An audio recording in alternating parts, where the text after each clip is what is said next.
The Tennessee Titans upset the Kansas City Chiefs 22-21 at Arrowhead Stadium, while the Atlanta Falcons went on the road to beat the Los Angeles Rams 26-13.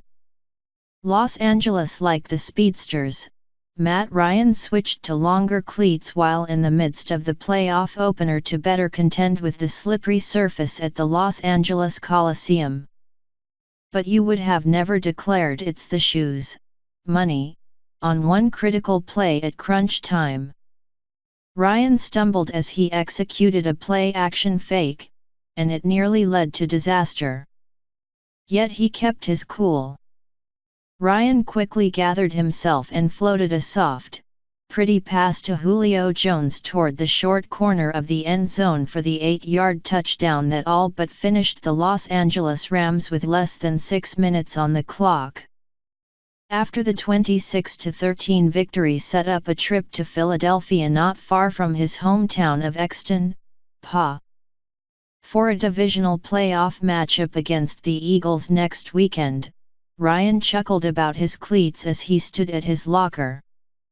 "I'm not sure it made any difference," Ryan said, mocking his athleticism. But Ryan switched his cleats nonetheless, heeding the word from his offensive coordinator, Steve Sarkisian, who used to coach home games here for USC and warned players about a so-called marine effect that causes havoc on the turf.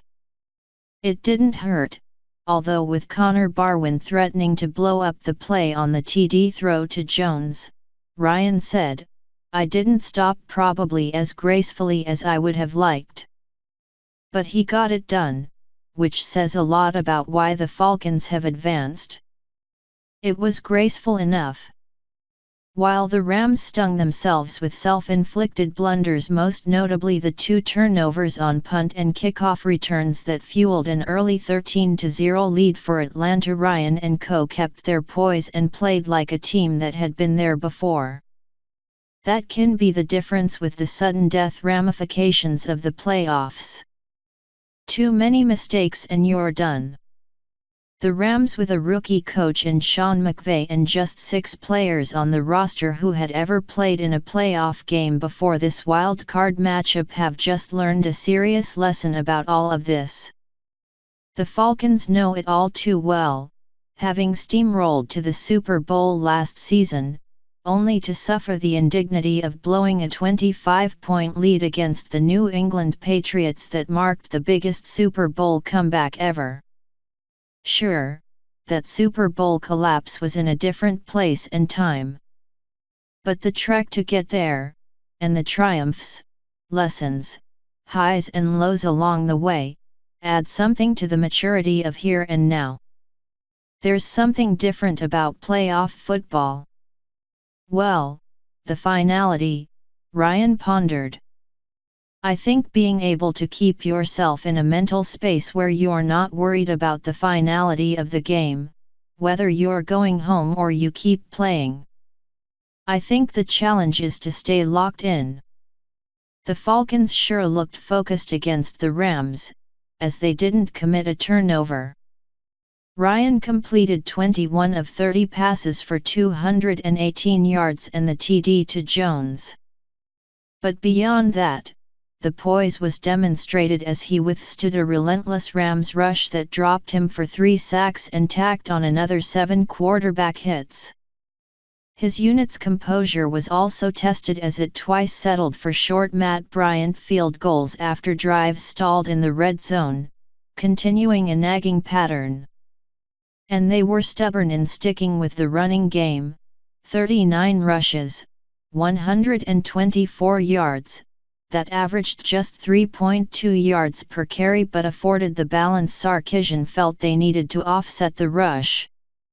Meanwhile, the improving defense put the clamps on the NFL's highest-scoring offense.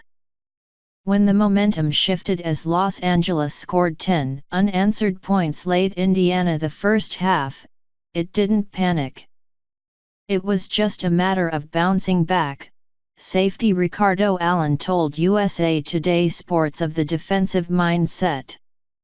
When we came back after halftime, it was Okay, let's shake it off. We gave them that stuff. We just had to get back to communicating and handling our details. That's a formula that needs to continue if the Falcons are to become the first team since the 1993 Buffalo Bills to return to the Super Bowl in the season after losing in a Super Bowl. As much as the Falcons detest talking about that last Super Bowl, their mission nonetheless flows from the opportunity to make a different type of history. To get to this point, it's taken a certain resiliency. The fact that they are the only team in the NFC bracket that returned to the playoffs vouches for that in another sense. We're not here just to get here, Ryan said. We want to make noise while we're here. The noise continues in Philadelphia, the next stop on Atlanta's incredible challenge. If the Falcons are indeed going to get back to the Super Bowl, they must survive as a sixth seed. That means there was no break with a bye week and every game must be won on the road.